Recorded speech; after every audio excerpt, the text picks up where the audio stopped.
Eh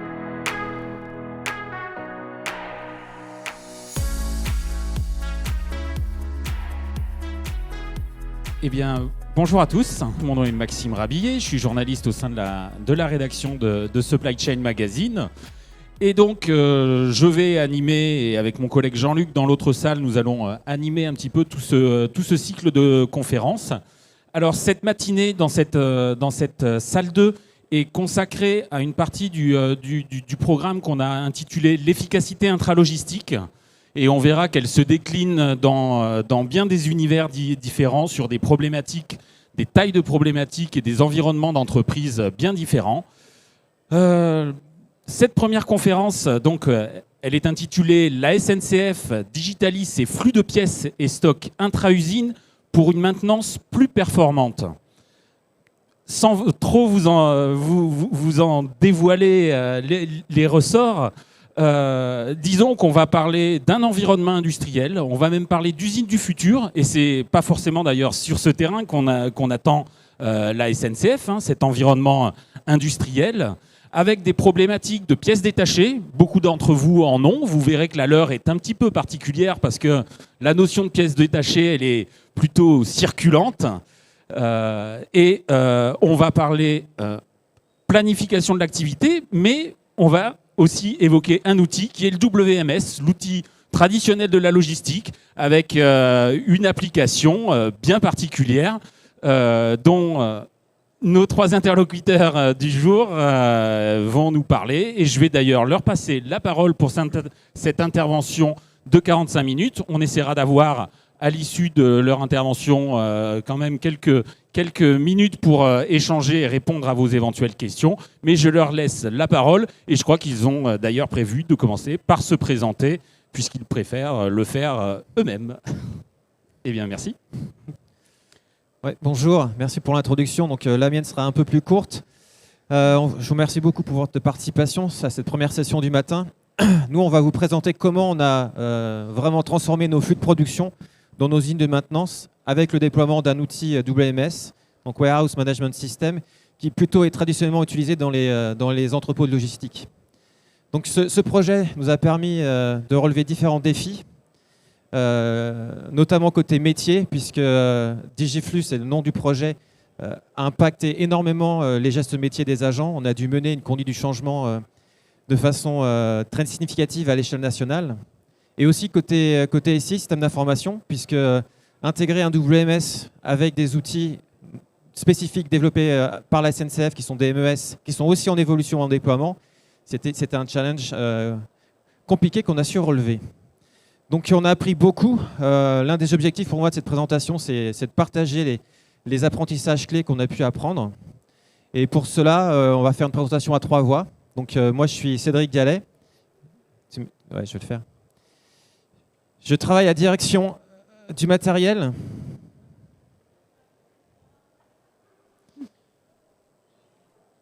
Excusez-moi. Je travaille à la direction du matériel pour SNCF Voyageurs et je suis directeur de programme Usine du Futur. Donc moi, je suis sur la partie côté métier. Moi, je suis Brigitte Vermeul, donc je suis à la DSI du matériel et je suis chef de la division SI Supply Chain Usine du Futur et Décisionnel Data. Et je suis Thierry Bouillon, directeur au sein des équipes conseil en opération de KPMG. Et j'ai accompagné pendant 2 ans l'ensemble des équipes SNCF qui ont œuvré sur ce projet et qu'on va vous présenter ce matin.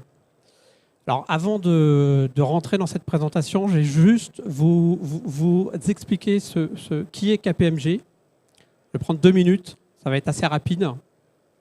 Donc KPMG, c'est historiquement en fait un cabinet qui est spécialisé dans le commissariat aux comptes, l'audit financier.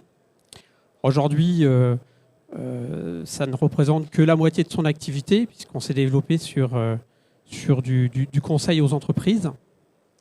Dans le monde, on est 230 000 collaborateurs, enfin un chiffre d'affaires qui est supérieur à 30 milliards. Et en France, bien sûr en France, on a des chiffres un peu moins impressionnants, mais on reste en fait sur un chiffre d'affaires supérieur à 1 milliard.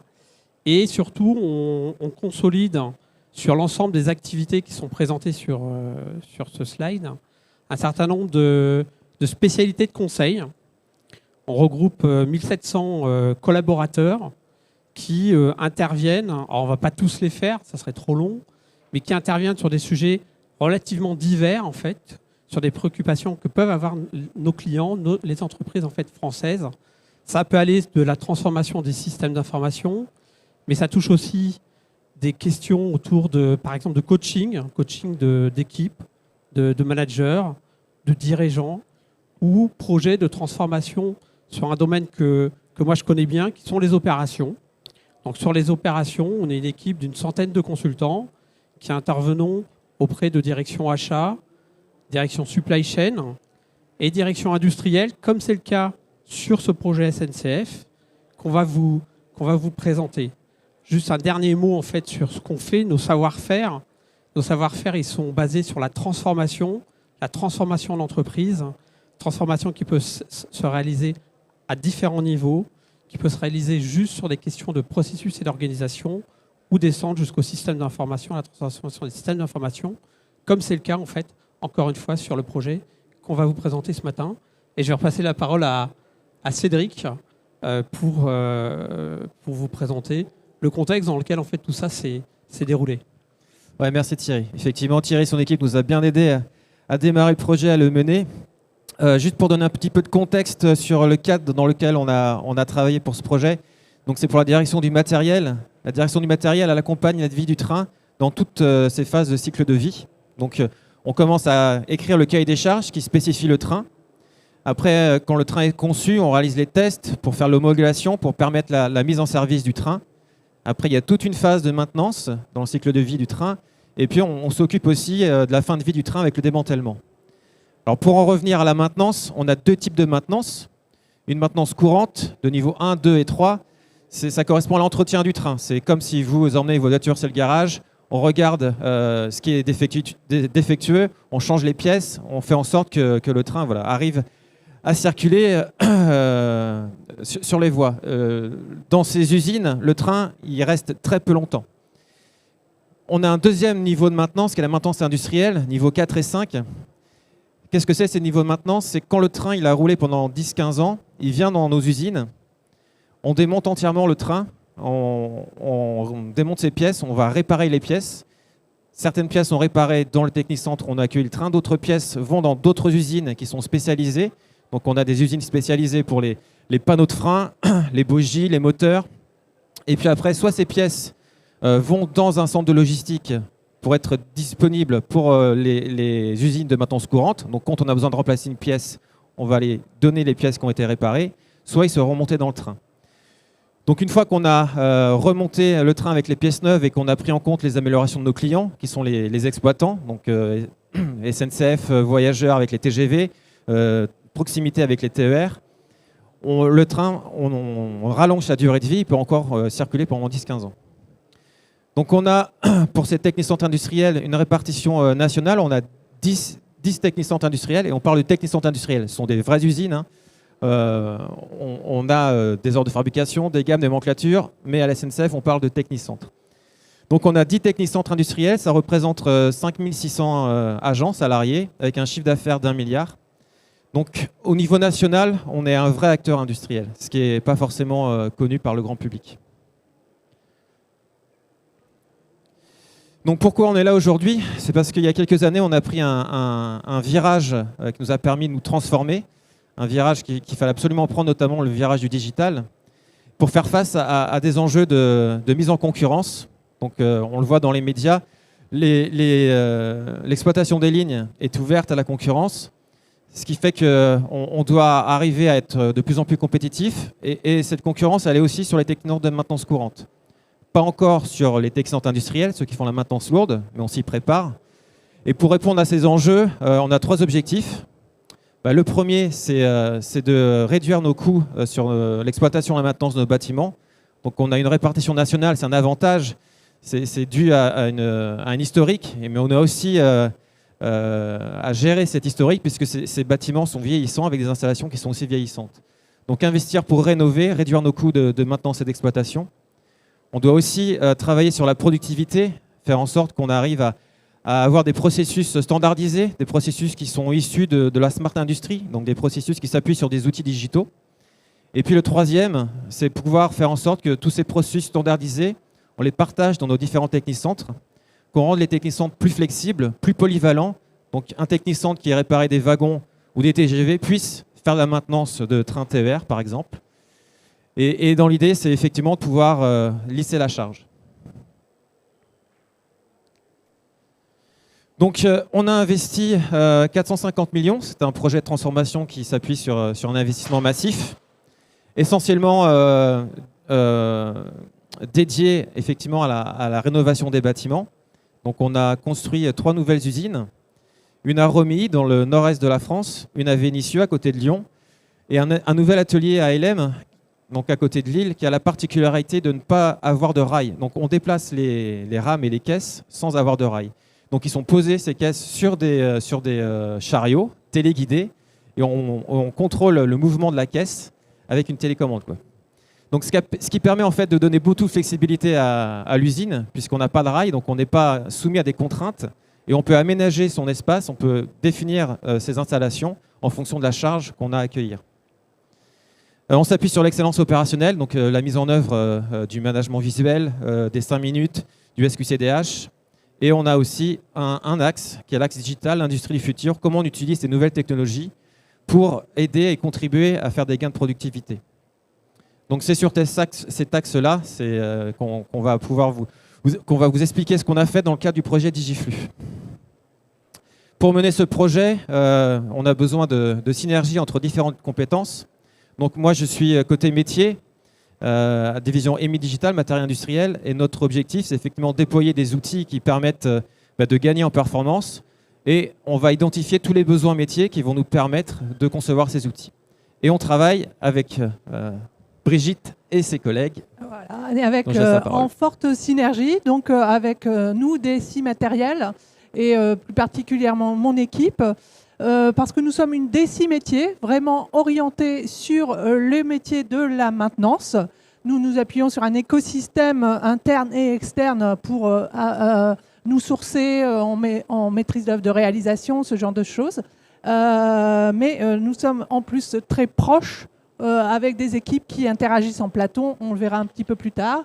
Et donc nous sommes depuis 2015 le partenaire pour accompagner l'usine du futur dans ses innovations et dans la digitalisation des process, qui est aussi une grande ambition de la SNCF depuis à peu près cette période.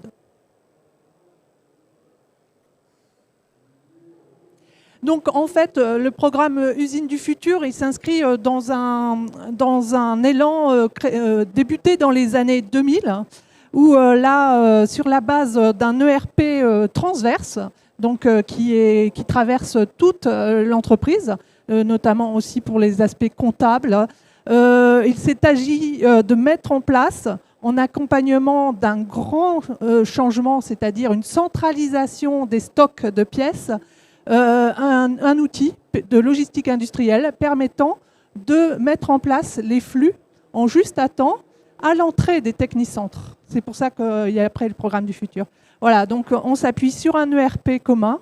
Là, vraiment, on achète, on met en place les flux, sachant qu'on fait de la livraison à J+1. Et puis, la deuxième, et on met en place aussi un outil permettant d'accélérer les réceptions et les expéditions. Voilà. Mais on est à l'entrée du technicentre. Sur les années 2015-2020, là, c'est la première phase du programme Usine du futur. On met en place les outils d'ordonnancement. On avait avant la planification. Maintenant, on est à l'ordonnancement qui permet de suivre et de réaffecter ou de réordonnancer les activités au jour le jour. On veut superviser en temps réel et suivre au plus près nos réparations de pièces, puisque, voilà, outre de la maintenance de matériel roulant, on fait de la réparation de pièces. Et le troisième, qui est là, le but, c'est d'automatiser partiellement, puisque l'idée, c'est de permettre aux utilisateurs, aux agents, de faciliter leur travail, de faire en sorte que la prise de décision soit au plus près des opérations. Et donc la première pièce, c'était d'assurer la traçabilité. La première étape, c'était d'assurer la traçabilité des flux au sein du technicentre et de permettre une bascule en flux tirés par les MES. Donc, l'idée a été de mettre en place l'intégration d'un WMS, mais bien sûr de faire évoluer l'écosystème pour mettre en place tous les flux. Donc, et préparer le coup d'après, c'est-à-dire l'automatisation et le pilotage des AGV, transstockers, ce genre de choses. Donc, le programme Usine du Futur, donc on avait 10 technicentres répartis en France. Et en fait, au départ, ces 10 technicentres étaient un peu comme 10 PME, chacun avait sa façon de travailler. Le programme Usine du Futur, la première chose qu'on a réalisée, c'est standardiser ces processus. C'est définir quelle est la façon dont on travaille. Et pour ça, ces processus, on les a développés et on les a appuyés sur des outils qu'on a développés au niveau national. Le premier outil, c'est OnTime. OnTime pour être dans les délais. Donc c'est un outil effectivement qui nous permet de gérer la planification de nos activités. Un outil d'ordonnancement qui permet à l'agent, sur sa tablette, il a ce qu'il a à faire, il renseigne ce qu'il a fait et ce qu'il lui reste à faire. Et l'ordonnanceur, lui, qui gère la planification, a l'accès à cette information en temps réel et peut optimiser sa planification. Donc ça, c'est le premier outil qu'on a développé pour les sites qui accueillent le matériel roulant, les trains. On a un deuxième outil qui s'appelle Collector. Collector, à la base, c'est un outil de traçabilité. Donc l'agent, l'opérateur de maintenance, il a accès à toutes les informations pour réparer sa pièce et il renseigne ce qu'il a fait comme réparation dans sa pièce. Et au fur et à mesure qu'on a fait évoluer l'outil, on lui a apporté d'autres fonctionnalités. Par exemple, on lui a apporté un fonctionnel, c'est-à-dire que quand on commence la réparation, on sait quelles sont les étapes que la pièce va suivre et l'opérateur va flasher sa pièce, va remplir l'information et à chaque étape, on va pouvoir connaître où sont les pièces, dans quel état de réparation elles sont, ce qui va nous permettre de donner en fait, à partir d'un outil de traçabilité, un outil de suivi de pilotage de production. On sait à chaque instant où sont les pièces, combien j'en ai à chaque atelier, ce qui nous permet de prévoir les goulots et définir les ressources pour anticiper au mieux et fluidifier la production. Donc ça, c'était la première phase du programme. Donc on a déployé ces deux outils dans l'ensemble des sites. Et maintenant, nous sommes à la deuxième phase avec DigiFlux, qui lui a pour objectif de passer en flux tiré. C'est-à-dire qu'aujourd'hui, on arrive à bien planifier les tâches. Et ce qu'on voudrait, c'est encore gagner du temps pour que sur chaque atelier, on a la bonne pièce au bon endroit au bon moment. Ça, c'est le développement d'un WMS qui va s'intégrer avec nos MES. Et c'est nos MES qui vont tirer la demande pour faire arriver les pièces. Donc, on va être capable de mieux gérer nos priorités. On va être capable d'améliorer nos temps de traversée. Et puis, comme c'est un outil logistique à la base, on va aussi pouvoir améliorer la performance de nos équipes logistiques. On a un quatrième projet qui est DigiO, j'en parle très rapidement puisque ce n'est pas le sujet du jour, mais DigiO, c'est un projet qui est dédié aux installations outillage pour gérer leur maintenance et leur supervision, pour pouvoir faire de l'asset management et mieux investir.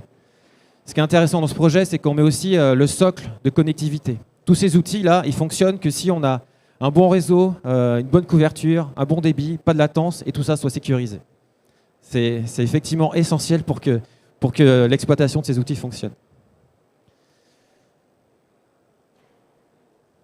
Donc, juste pour donner un petit peu le processus de maintenance et comment on intègre le WMS dans notre processus. Donc, quand une pièce arrive dans un technicentre pour être réparée ou une rame, donc si c'est une pièce, le WMS va la recevoir, la réceptionner et la stocker. Quand c'est une rame, on a des opérations préliminaires. On va faire une expertise, savoir si le contenu de maintenance à réaliser sur cette rame est bien prévu ou s'il y a plus de travaux ou moins de travaux à faire. Et puis, on va commencer à la démonter, l'ensemble des pièces de la rame.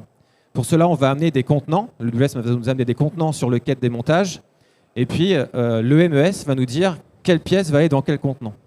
Une fois qu'on a rempli les caisses et qu'on a démonté le train, le MES va donner une information au WMS de faire le déplacement vers les traitements.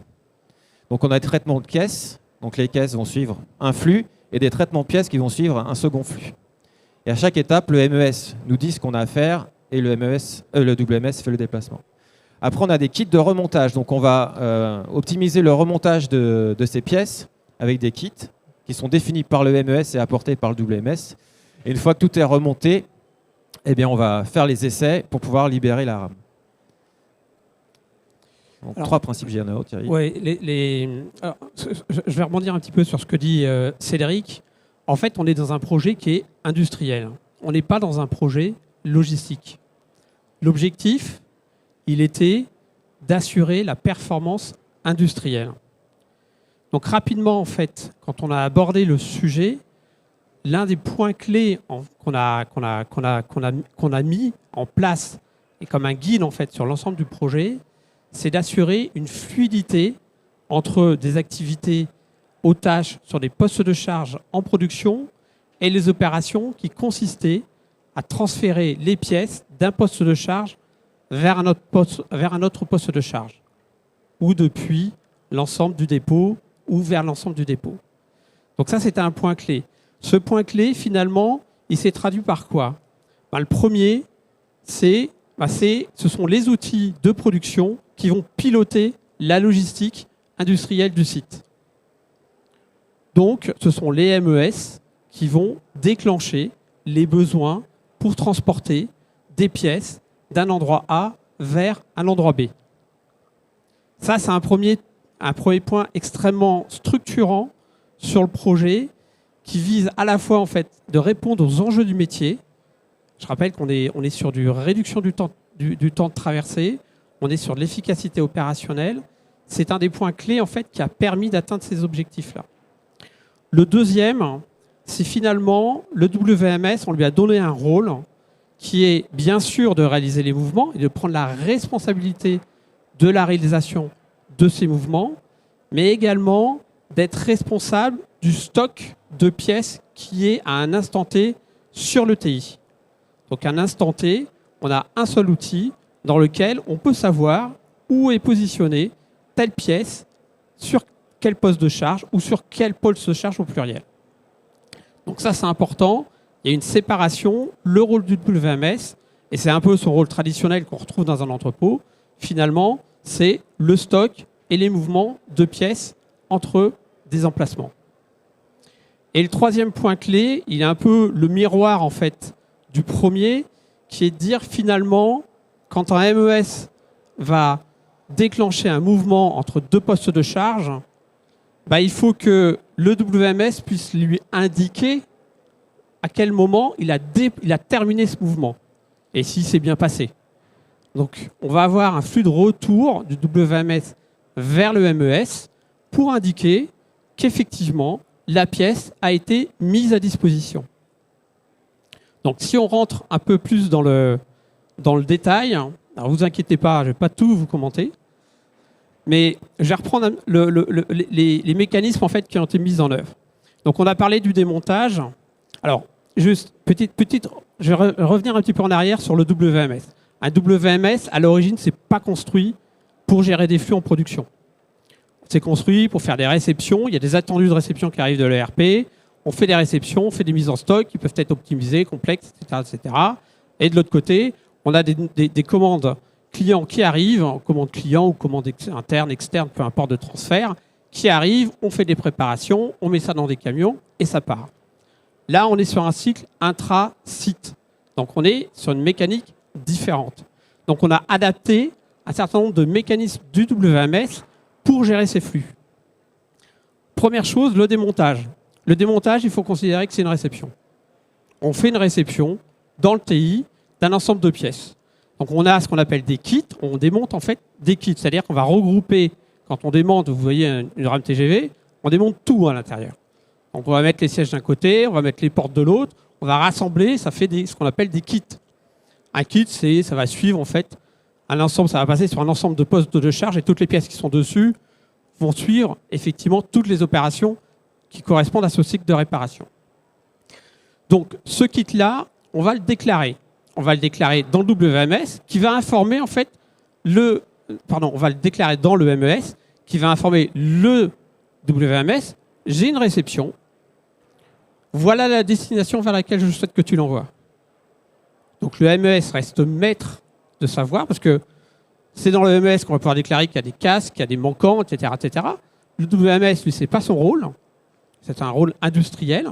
On le laisse en fait dans dans les outils industriels, le WMS reprend la main au moment où on lui dit « Tiens, j'ai préparé ce contenant, il y a 10 portes de TGV dessus, 5 portes de TGV dessus, c'est gros une porte quand même, 5 portes de TGV dessus, il faut que tu l'amènes à tel poste. » Voilà, c'est ce qu'on lui dit. Et le WMS, à ce moment-là, on rentre dans une mécanique assez classique qu'on trouve dans les WMS, création d'une mission, c'est une mission cariste, on va aller chercher le support et l'amener en fait sur le poste de destination. Ça, c'est le mécanisme général qu'on a mis en place. On a mis en place un autre mécanisme qui est effectivement, on a demandé au WMS de gérer ce qu'on appelle les agrès ou les contenants. Il y a des contenants assez particuliers. On peut avoir des supports donnés de TGV, c'est des contenants un peu particuliers. Il y a un certain nombre de contraintes dessus. Il y en a un nombre limité, donc il a fallu en fait gérer ça en termes de stock. Donc être capable de savoir en fait quels sont où sont ces supports, est-ce qu'ils sont en stock, stockés, disponibles, ou est-ce qu'ils sont utilisés. Donc ça, c'était un point aussi qui a pris en charge, au-delà en fait de déplacer des pièces et des stocks de pièces, le WMS. Il y a un autre point qui est très important, c'est on a géré des stocks intermédiaires en fait en production, parce qu'il faut savoir que quand vous démontez des pièces, il y a des pièces, le temps de traverser, ça va être 1 semaine, il y en a d'autres, ça va être 6 semaines. Donc tout est démonté et il faut que ça parte du poste de démontage parce que sinon on ne peut pas amener la caisse suivante et on ne peut pas la démonter. Donc il faut que ça soit envoyé en fait dans le cycle de réparation.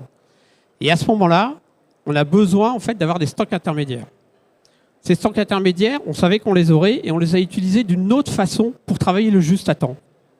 C'est-à-dire que quand on a une pièce, un ensemble de pièces qu'on sait qu'ils vont avoir un temps de cycle en fait d'1 semaine, à un moment, ils vont être arrêtés. Dans ce qu'on a mis une règle simple, et c'est dans le WMS qu'on l'a mise en place. On a dit, voilà, si le poste suivant, la date à laquelle on doit acheminer sur le poste suivant est supérieure à 1 jour, 2 jours, 3 jours, dans ce cas-là, on ne l'envoie pas au poste suivant. On le met en stock. On génère le mouvement en fait, à la date attendue. Et ce qui permet de travailler en juste à temps. Donc c'est un mécanisme qu'on a déclenché de sorte à pouvoir gérer cet enjeu qui était très important, de pouvoir travailler en juste à temps. Voilà, donc je ne vais pas rentrer plus dans le détail, si vous voulez, on pourra en discuter après, il y a plein de choses à raconter. Le remontage, c'est là où on consomme les pièces. Alors je ne vais pas expliquer, mais on a deux modes de travail. J'ai parlé en fait des pièces qu'on démonte d'une rame, mais il y a aussi des pièces qui arrivent en fait, des pièces qui sont démontées, comme une climatisation, comme des moteurs, qui vont être acheminés vers un autre technicentre industriel et qui vont rentrer dans un cycle dans lequel il y a une réception et ensuite on va refaire tout ce cheminement à travers les postes de charge. Juste un dernier point, parce qu'il est important, et ça c'est un point structurant. En fait, les postes de charge, on est dans un monde industriel. Dans le WMS, on a recréé ces postes de charge dans le WMS. Un poste de charge dans un WMS avec une gare d'arrivée, un emplacement d'arrivée, et une gare de départ, un emplacement de départ. Ce qui permet de gérer les flux. Voilà, je voulais juste présenter ça. J'ai beaucoup parlé de MES et de WMS. Je vais passer la parole à Brigitte qui va présenter la partie un peu plus technique. Voilà. Alors, je ne vais pas vous assommer, mais vous imaginez bien qu'il a bien fallu faire beaucoup. Une fois qu'on avait choisi le WMS, il a dû faire beaucoup de travaux d'intégration dans notre SI, dans l'existant, puisqu'on a alors des interfaçages avec les MES du programme Usine du Futur, donc qui sont des outils développés en spécifique et en agile depuis le début, donc on a une bonne pratique de l'agile, et qui devait quand même être là au bon moment, sachant qu'il y a des contraintes d'intégration et de prise en compte des interfaces et des nouvelles fonctionnalités liées à Digiflux, mais que par ailleurs, pour d'autres besoins fonctionnels, ils évoluent. Donc vraiment ce sujet de coordination, de partage de la priorisation pour atteindre les jalons communs. Et puis des contraintes aussi pour intégrer la stratégie d'entreprise qui est d'une bascule dans le SaaS. Donc c'était quand même une inconnue pour savoir si on serait bien à temps, qu'on n'aurait pas trop de problèmes réseau. Alors, on en a eu quelques-uns, mais voilà, il a fallu un peu ajuster et mettre en place et superviser. Des flux donc temps réel via un API manager qui est un service transverse, donc là aussi il faut s'entendre. Des flux qui passent aussi fichiers par un EAI, là, qui est à la main du matériel, mais qui a aussi, bien sûr, une roadmap très chargée, donc anticipée pour s'intercaler dans les différents jalons de cette roadmap. Et last but not least, se coordonner et s'interfacer avec l'ERP, qui est un programme transverse, avec des maîtrises d'œuvre mutualisées, et on s'acheminait vers un freeze lié à une grosse montée de version. Donc là aussi, il fallait être là au bon moment, concevoir déjà d'un point de vue métier, puis après d'un point de vue SI, les interfaces, sachant qu'on n'aurait pas de deuxième essai. Donc voilà, on y est arrivé. C'est vrai que quand on en parle, on se rend compte après. Hein. Donc, et alors, une dernière chose, j'ai oublié, qui n'est pas mentionné, mais on a acquis aussi de nouveaux terminaux. On avait des anciens, mais des nouveaux terminaux. Donc, s'intégrer dans une gestion de flotte qui est uniformisée à la SNCF pour des contraintes de sécurité. Donc, pour la petite anecdote, avoir une tablette d'un cariste qui se met en mode veille au bout de 5 minutes, c'est très embêtant. Donc, il a fallu aussi contourner ce genre de choses et déployer des nouvelles imprimantes à étiquettes. Voilà, donc.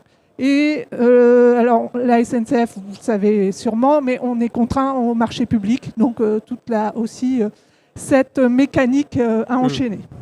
Intégré, oui. Alors, sur la méthodologie projet, donc on vous l'a dit, on tient beaucoup à la méthode agile. Et on a quelques incontournables.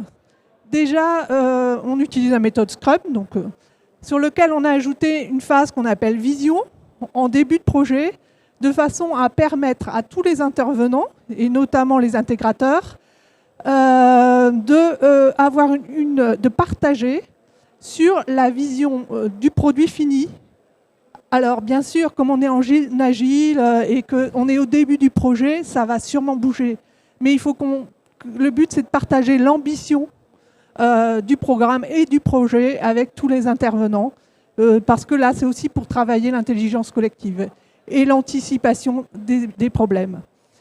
Le sujet aussi, c'est le mode plateau. Enfin, l'un des incontournables, c'est le mode plateau. Avoir toutes les équipes qui, le plus souvent possible, puissent se voir et se parler en face à face. C'est très important pour nous. La proximité avec les utilisateurs. Alors, comme l'a dit Cédric, on est répartis dans toute la France, mais on va faire des visites et des déplacements. Là, vous voyez, justement, quand on parlait de tout démonter là-haut, on voit l'intérieur d'une rame démontée. La méthode agile avec les différents rituels. Alors, dans une intégration de progiciels, c'est un petit peu plus compliqué, mais on a réussi à garder ce qui est pour nous indispensable, de pouvoir adapter les backlogs au fur et à mesure, les backlogs de sprint au fur et à mesure, d'organiser des rituels où on peut avoir la démonstration. Et puis, on en parlera après, on a ajouté une surcouche, étant donné qu'il s'agissait là vraiment d'aligner plusieurs projets dans une vision au programme pour tenir véritablement les jalons. Et les outils, l'outillage qui est très important pour nous, sur le suivi du backlog, la formalisation du backlog, et bien sûr sur la formalisation des tests.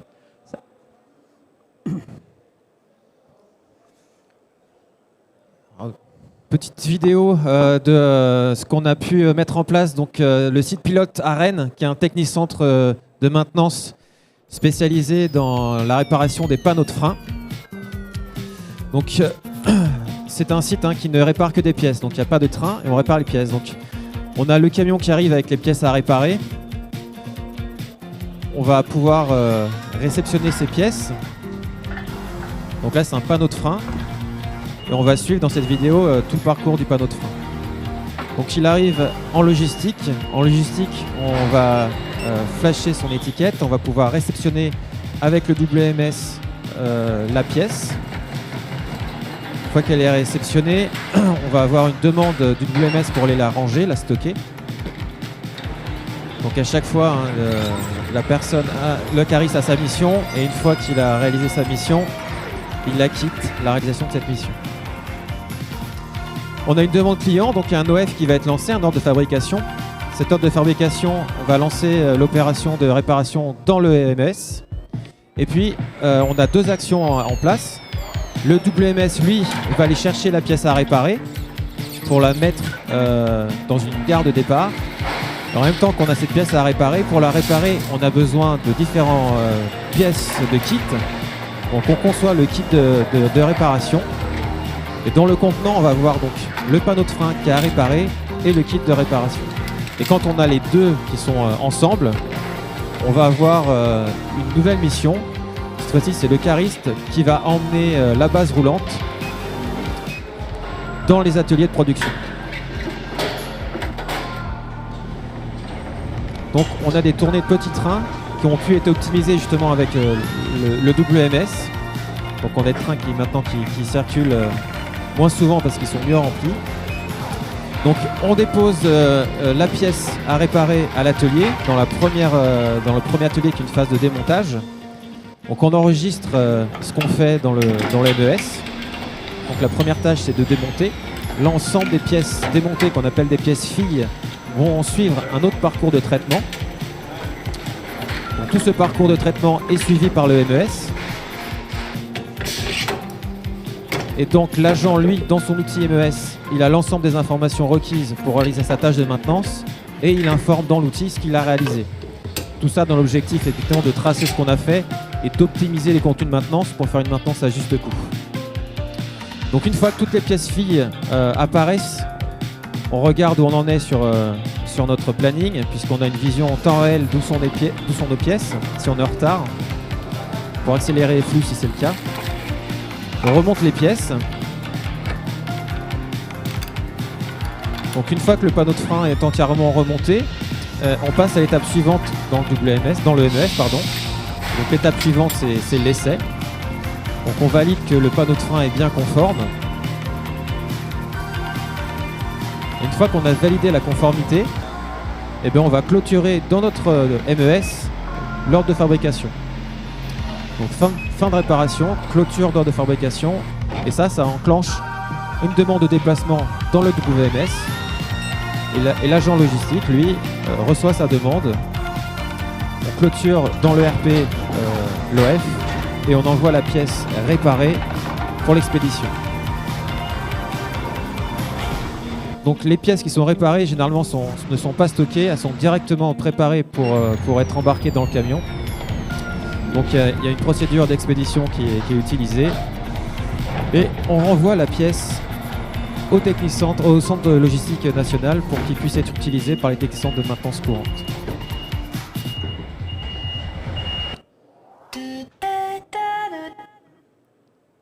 Donc on a vu un petit peu le parcours de la pièce qui a été présenté par Thierry en termes de système.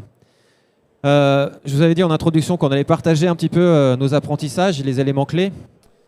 Dans la phase de construction, la première chose qu'on a retenue, c'est qu'il est très difficile pour les opérateurs, les agents des techniciens, de se projeter sur ce que peut faire l'outil pour eux. Et la tendance première, c'était bon, je fais comme ça aujourd'hui, je vais faire de la même façon avec un nouvel outil. Ce qui est effectivement pas la bonne approche, puisqu'on contourne l'outil, on complexifie son utilisation, on le rend beaucoup moins efficient. Et on s'est rendu compte de ça quand on a fait le test de la solution qu'on a paramétrée. Et quand les gens ont testé, voilà, comment les flux allaient se réaliser, ils se sont dit ah, mais attends, on s'est compliqué la vie, on peut faire autrement. Et on a paramétré 2-3 fois l'outil. Donc maintenant, on travaille de façon itérative. On paramètre un bout de l'outil, on le teste, on fait des ajustements et on fait ça sur différents lots. Ce qui permet en fait aux personnes de mieux s'approprier l'outil et de voir ce que l'outil peut faire pour eux et de vraiment travailler sur les flux et de les optimiser. Alors nous, en déclinaison, en fait, on attire l'attention sur le fait qu'il faut vraiment vigiler le modèle de déclinaison des sites dans l'outil, parce qu'en fait, nous, on avait un ERP, donc vous le savez, enfin, je vous l'ai dit, qui faisait la logistique industrielle, donc il y avait déjà une vue des sites, donc on s'est dit, ça, on va pouvoir tout uniformiser, mais non, justement, là, le but, c'est de faire du sur-mesure site par site, et donc une vision uniforme avec un référentiel partagé, notamment sur les conditions de stockage et unique, ça n'est pas adapté. Donc ça nous a demandé de tuner et de morceler notre modèle de site. Important, je l'ai déjà dit, la démarche agile. Nous n'avons pas mis en place formellement de l'agile à l'échelle avec Safe ou tout ça. Ce que nous avons fait très pragmatiquement, c'est pour vraiment aligner ces différents projets qui évoluent, notamment pour les utilisateurs, mais aussi pour Digiflux, mise en place d'un backlog commun, de backlog programme, qui permet à chacun de s'approprier les enjeux, les objectifs, le décliner dans ses outils et de rendre compte aussi avec une étiquette commune. Toujours le sujet des outillages, pour le backlog, pour le suivi des tests, la formalisation des tests. On a un peu de retard là-dessus parce que, comme tout projet, à un moment, il a fallu mettre la troisième, voire la cinquième. Donc,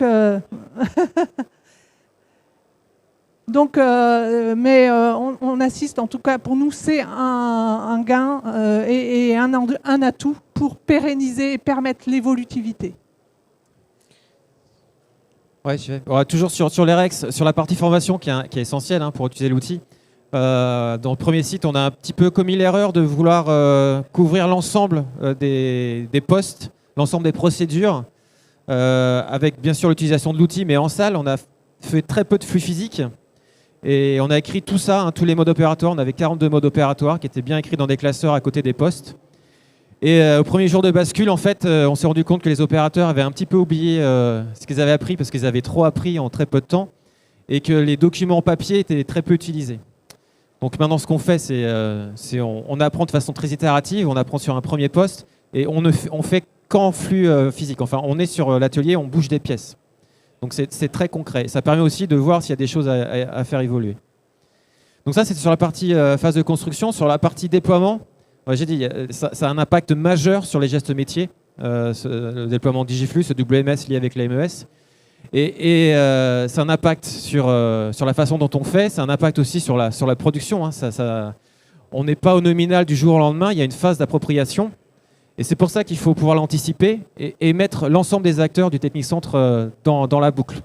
Il faut qu'on ait un investissement de chacun et que chacun soit au courant des difficultés qu'on rencontre pour pouvoir avoir de la résilience, se préparer à être résilient et avoir un support du management pour pouvoir réussir le projet. Ce qu'on a aussi mis du temps à mettre en place, parce qu'on ne sait pas très bien l'outil, c'est les indicateurs. C'est quand on va le déployer, effectivement, on va avoir des flux qui vont bien fonctionner, d'autres un petit peu moins.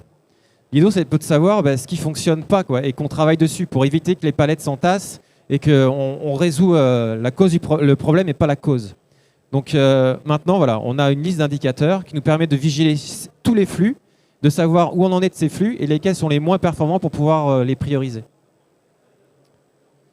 C'est par utilisateur. Oui, et alors toujours dans l'idée de pouvoir emmener, parce que je n'ai pas cité, mais rien que l'équipe projet métier SI, c'est 50 personnes d'un point de vue au niveau national, plus les personnes dans les sites. Donc il faut qu'à un moment, et au début du projet, tout le monde puisse s'approprier le parcours utilisateur pour bien comprendre où il intervient dans le processus et se permettre d'anticiper, si nécessaire, les problèmes, les tenues de jalons un peu approximatives.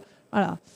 Et enfin, là, c'est du pratico-pratique. Nous, on a des sites qui sont pas obligatoirement bien couverts en 3G, 4G, vu qu'ils sont très, très répartis. On veut aussi travailler sur du réseau mobile Wi-Fi. On avait déjà, avant le projet, fait une passe pour l'optimiser la couverture, mais on a oublié que les sites se remplissent. Donc les mesures, il faut vraiment les faire en conditions réelles et bien anticipées pour pouvoir dérouler le plan d'action permettant de s'assurer une couverture réseau optimale. Bon, on va conclure, c'est la dernière slide et on est un petit peu en retard, mais pour voir où on en est, donc on a déployé sur à peu près la moitié des sites. On va avoir un deuxième site pilote là, qui va être déployé ce week-end à Strasbourg, à Bischheim.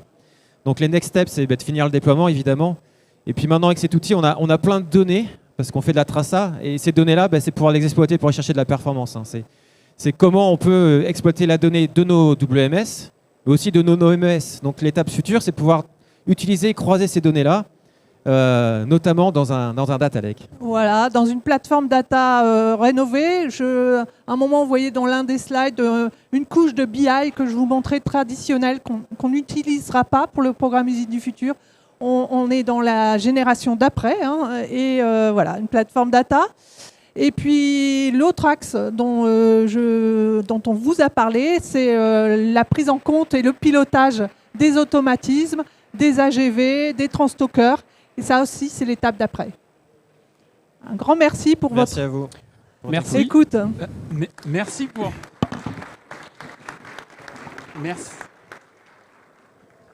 Merci pour ce témoignage et félicitations d'ailleurs pour la vidéo qui nous a permis quand même de mettre en image et de bien en comprendre les tenants, aboutissants et la complexité. Alors, il nous reste pas de temps pour les questions, mais bon, c'est aussi le rôle d'un salon l'avantage d'un salon, c'est qu'il y a un stand KPMG. Alors, je sais pas encore. Il y a un stand KPMG, effectivement, on peut se retrouver si vous avez d'autres questions. De toute façon, on est là toute la journée. Donc pas de souci en fait pour répondre à vos questions. Malheureusement pas en live, mais sur l'autre stand. Ouais. Et pour ma part, je vous remercie. Je vous indique que dans cette salle et dans une demi-heure commencera un témoignage qui sera animé par Jean-Luc Rognon de Supply Chain Magazine, un témoignage de C-Logistique, le bras armé de Cdiscount en matière de logistique, et on continuera à parler intra-logistique sous un angle tout à fait différent. Pour ma part, moi, j'interviendrai dans l'autre espace de conférence où on parlera planification industrielle aussi, mais en l'occurrence chez un acteur de l'agroalimentaire, le groupe Bell. À tout à l'heure.